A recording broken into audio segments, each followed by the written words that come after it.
आकाशवाणी लखनऊ से प्रादेशिक समाचार।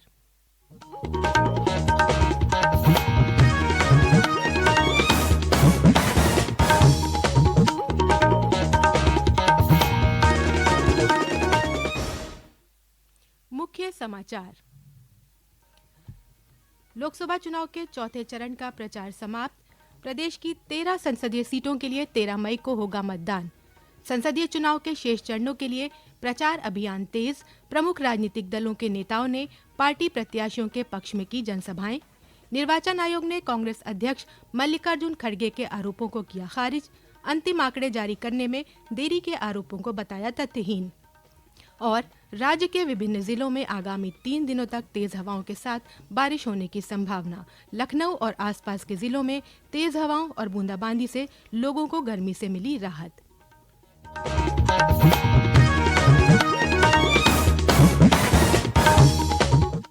नमस्कार, प्रदेश के समाचारों के साथ मैं तनवीर फातिमा और अब समाचार विस्तार से। लोकसभा चुनाव के चौथे चरण का प्रचार आज शाम 5 बजे खत्म हो गया है। इस चरण में 9 राज्यों और एक केंद्र शासित प्रदेश की 96 सीटों पर 13 मई को मतदान होगा। चौथे चरण में प्रदेश की जिन 13 संसदीय सीटों के लिए मतदान होना है उनमें शाहजहांपुर, खीरी, धौरहरा, सीतापुर, हरदोई, मिश्रिक, उन्नाव, फर्रुखाबाद, इटावा, कन्नौज, कानपुर, अकबरपुर और बहराइच शामिल हैं। इस चरण में कई प्रमुख उम्मीदवारों की राजनीतिक प्रतिष्ठा दांव पर लगी है। समाजवादी पार्टी के राष्ट्रीय अध्यक्ष और पूर्व मुख्यमंत्री अखिलेश यादव कन्नौज संसदीय सीट से अपना राजनीतिक भाग्य आजमा रहे हैं। पिछली बार इस सीट से भाजपा के सुब्रत पाठक विजयी रहे थे। वो इस बार भी भाजपा प्रत्याशी के रूप में चुनावी समर में हैं। खीरी लोकसभा क्षेत्र से मौजूदा सांसद और केंद्रीय गृह राज्य मंत्री अजय मिश्र टेनी एक बार फिर भाजपा के टिकट पर चुनाव लड़ रहे हैं। वहीं उन्नाव संसदीय सीट से सच्चिदानंद साक्षी पुनः भाजपा के उम्मीदवार हैं। यहीं से गठबंधन की कांग्रेस प्रत्याशी अनु टंडन एक बार फिर अपनी राजनीतिक किस्मत आजमा रही हैं।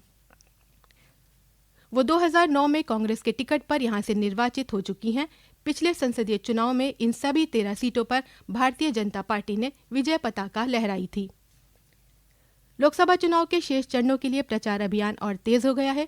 चौथे चरण के चुनाव प्रचार के अंतिम दिन आज प्रमुख राजनीतिक दलों के वरिष्ठ नेताओं और स्टार प्रचारकों ने अपनी अपनी पार्टी के प्रत्याशियों के समर्थन में जनसभाएं, रोड शो और कार्यकर्ता सम्मेलनों को संबोधित कर वोट देने की अपील की। भारतीय जनता पार्टी के वरिष्ठ नेता और मुख्यमंत्री योगी आदित्यनाथ ने कानपुर, उन्नाव और कन्नौज में भाजपा प्रत्याशियों के समर्थन में चुनावी सभाओं को संबोधित किया। वहीं समाजवादी पार्टी के राष्ट्रीय अध्यक्ष अखिलेश यादव ने कन्नौज संसदीय क्षेत्र में चुनाव प्रचार किया। वहीं शेष चरणों के चुनाव प्रचार के क्रम में आज बसपा प्रमुख मायावती ने श्रावस्ती में जनसभा को संबोधित करते हुए कहा कि भारतीय जनता पार्टी के घोषणा पत्र में सिर्फ हवाई वादे किए गए हैं। पिछले 10 साल के शासन में गरीब, किसान, वंचितों से जुड़े वादों को पूरा करने में केंद्र और प्रदेश सरकार पूरी तरह नाकाम रही है। सुश्री मायावती ने कहा कि कांग्रेस अपनी गलत नीतियों के कारण ही सत्ता से बाहर हुई थी। अब भाजपा भी उसी राह पर है। इसी बीच भारतीय जनता पार्टी के वरिष्ठ नेता और केंद्रीय गृह मंत्री अमित शाह वाराणसी में पार्टी के वरिष्ठ नेताओं और पदाधिकारियों के साथ बैठक कर रहे हैं। उधर भाजपा के वरिष्ठ नेता और उत्तराखंड के मुख्यमंत्री पुष्कर सिंह धामी ने जौनपुर के बदलापुर में पार्टी प्रत्याशी कृपाशंकर सिंह के समर्थन में आयोजित युवा सम्मेलन को संबोधित किया। उन्होंने दावा किया कि इस संसदीय चुनाव में कांग्रेस, समाजवादी पार्टी और बहुजन समाज पार्टी की हार तय है, जबकि भारतीय जनता पार्टी बड़ा बहुमत हासिल कर पुनः सत्ता में आएगी। श्री धामी ने कहा कि उत्तर प्रदेश अपराध मुक्त होकर विकास, रोजगार और महिला सशक्तिकरण के रास्ते पर आगे बढ़ा है। वहीं रायबरेली में भाजपा के वरिष्ठ नेता और उप मुख्यमंत्री ब्रिजेश पाठक ने पार्टी द्वारा आयोजित प्रबुद्ध वर्ग सम्मेलन में दावा किया कि भाजपा प्रचंड बहुमत के साथ जीत रही है। उन्होंने कहा कि जनता कांग्रेस के भ्रामक प्रचार के झांसे में आने वाली नहीं है।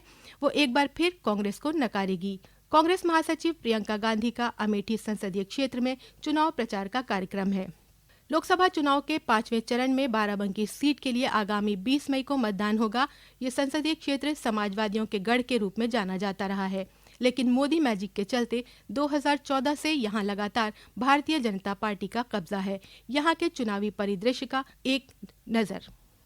70 के दशक में हुए परसिमन के बाद ये सीट अनुसूचित जाति के लिए सुरक्षित कर दी गई। उसके बावजूद यहाँ ज्यादातर जनता पार्टी या समाजवादी पार्टी का ही कब्जा रहा। 2014 में शुरू हुए मोदी मैजिक के बाद सपा का किला ढह गया। पहले प्रियंका सिंह रावत और फिर 2019 में भी भाजपा के उपेंद्र सिंह रावत यहाँ से सांसद चुने गए। भाजपा ने इस बार यहाँ से जिला पंचायत की अध्यक्ष राजरानी रावत को टिकट दिया है। उनके समर्थन में आगामी 17 मई को प्रधानमंत्री नरेंद्र मोदी और प्रदेश के मुख्यमंत्री योगी आदित्यनाथ बाराबंकी में जनसभा को संबोधित करने आ रहे हैं, जिससे निसंदेह चुनावी माहौल और ऊंचाइयों पे पहुंच जाएगा। जहां भारतीय जनता पार्टी राजरानी रावत की जीत के साथ हैट्रिक लगाना चाह रही है, तो वहीं इंडिया गठबंधन के कांग्रेस प्रत्याशी तनुज पुनिया जोरदार दावेदारी पेश कर रहे हैं। सपा के पूर्व मंत्री और राष्ट्रीय सचिव अरविंद सिंह गोप के नेतृत्व में सिपाहियों के मिल रहे जबरदस्त सहयोग से तनुज पुनिया का चुनाव भी दिलचस्प हो गया है। बसपा ने इस बार बाहरी प्रत्याशी शिव कुमार दोहरे पर अपना दांव लगाया है। इस बार कुल मतदाता 23,37,000 है। 2019 में जनपद में 63% वोटिंग हुई थी, जिसे बढ़ाने के लिए जिला निर्वाचन अधिकारी सत्येंद्र कुमार ने सास बहू ननद सम्मेलन जैसे कार्यक्रमों का लगातार आयोजन किया है। परवेज अहमद, आकाशवाणी समाचार, बाराबंकी। ये समाचार आप आकाशवाणी लखनऊ से सुन रहे हैं। ताज़ा समाचार जानने के लिए आप हमारी वेबसाइट newsonair.nic.in पर लॉगिन कर सकते हैं।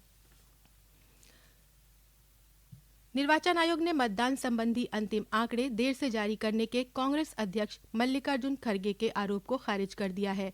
कांग्रेस अध्यक्ष को लिखे पत्र में आयोग ने कहा कि ये आरोप अनुचित और तथ्यहीन है तथा पक्षपातपूर्ण भ्रम फैलाने का प्रयास है। श्री खड़गे ने सोशल मीडिया पोस्ट में आयोग के पहले के मतदान आंकड़ों में कथित विसंगतियों का उल्लेख किया है।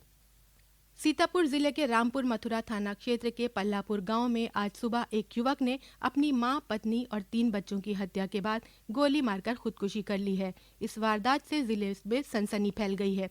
सूचना पाकर पुलिस के आला अधिकारी और फोरेंसिक टीम घटनास्थल पर पहुंच गई है। सूत्रों के अनुसार युवक नशे का आदी था। आशंका जताई जा रही है कि इसी को लेकर घर में होने वाली आए दिन की कलह से उसने इस वारदात को अंजाम दिया है। हालांकि पुलिस घटना के विभिन्न पहलुओं की जांच कर रही है। समाजवादी पार्टी, बहुजन समाज पार्टी और कांग्रेस के कई नेता आज भारतीय जनता पार्टी में शामिल हो गए। पार्टी के प्रदेश मुख्यालय में भाजपा के वरिष्ठ नेता और उप मुख्यमंत्री ब्रजेश पाठक की मौजूदगी में पूर्व मंत्री मितेश चंद्र सोनकर, पूर्व एमएलसी संजय मिश्रा, लम्हुआ विधानसभा क्षेत्र से बसपा प्रत्याशी रहे अवनीश प्रताप सिंह, अंबेडकर नगर जिले की अकबरपुर नगर पालिका परिषद अध्यक्ष चंद्र प्रकाश वर्मा और कांग्रेस के पूर्व प्रवक्ता जीशान हैदर सहित कई लोगों ने पार्टी की सदस्यता ग्रहण की। कुशीनगर जिले के किसान भी अब मशरूम की खेती कर अच्छा लाभ कमा सकते हैं। जिला कृषि विज्ञान केंद्र ने किसानों की रुचि को देखते हुए मशरूम का बीज पैदा करने में सफलता पाई है। और ब्यौरा आकाशवाणी प्रतिनिधि से। कुशीनगर जिले के कृषि विज्ञान केंद्र सरगटिया करण पट्टी में लैब में मशरूम स्पॉन यानी मशरूम का बीज तैयार करने में बड़ी सफलता हासिल की है। कृषि विज्ञान केंद्र के प्रभारी डॉक्टर अशोक राय ने बताया कि वैज्ञानिकों ने शुरुआती असफलताओं के बाद कड़ी मेहनत से ढींगरी प्रजाति के मशरूम स्पॉन बनाने में कामयाबी हासिल की है। उन्होंने बताया कि अब जिले के किसान मशरूम की खेती के लिए स्पॉन प्राप्त कर सकता है और यदि किसान चाहे तो उन्हें यहीं से प्रशिक्षण भी दिया जाएगा। विवेक पांडे, आकाशवाणी समाचार, कुशीनगर। राज्य के कई जिलों में आगामी 3 दिनों तक तेज हवाओं के साथ बारिश होने की संभावना है। आज दोपहर में राजधानी लखनऊ सहित आसपास के जिलों में धूल भरी आंधी व तेज हवाएं चली और कहीं कहीं बूंदाबांदी भी हुई। मौसम में आए इस बदलाव से लोगों को गर्मी से राहत मिली है। मौसम विभाग ने कासगंज, हरदोई, फर्रुखाबाद, शाहजहांपुर, बदायूं में येलो अलर्ट जारी किया है। यहां गरज चमक के साथ बारिश का अनुमान जताया गया है। और अंत में मुख्य समाचार एक बार फिर।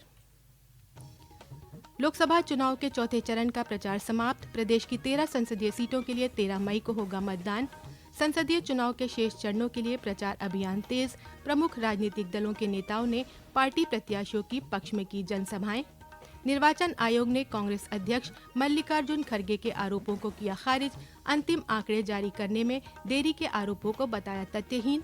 और राज्य के विभिन्न जिलों में आगामी 3 दिनों तक तेज हवाओं के साथ बारिश होने की संभावना। लखनऊ और आसपास के जिलों में तेज हवाओं और बूंदाबांदी से लोगों को गर्मी से मिली राहत। प्रादेशिक समाचारों का ये बुलेटिन यहीं समाप्त होता है। नमस्कार।